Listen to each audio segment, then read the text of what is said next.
We wanted to add another left-handed arm to the bullpen. Obviously, with Duke helping solidify a late game, we have a guy in Jennings who can slide in ahead of Duke and provide Robin with some more options to balance out the pen.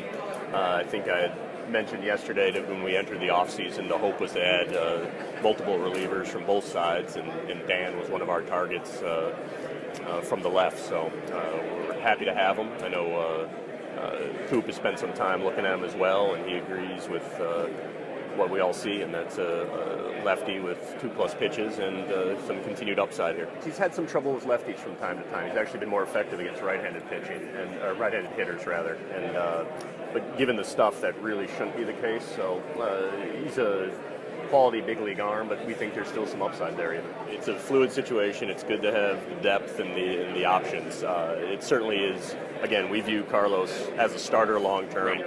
It is conceivable that he joins the starting rotation after a stay in the big league bullpen, which we've talked about before. But if he does, it's because we feel that's best for the club and best for his development, not because there's a hole, so to speak. Now we have some options.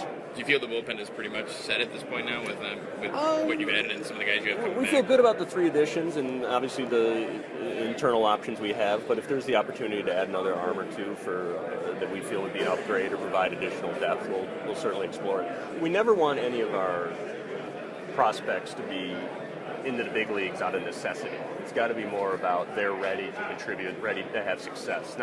Not just that they're ready to survive or that they could help the team in a pinch. It's that this is the stage in their development where it's time for them to be in the big leagues and contribute and succeed.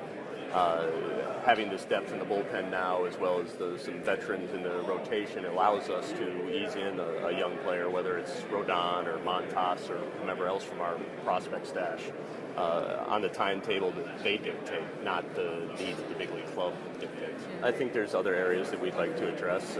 Obviously, we've had a productive week, and we're pleased with what we've been able to do over the last several weeks.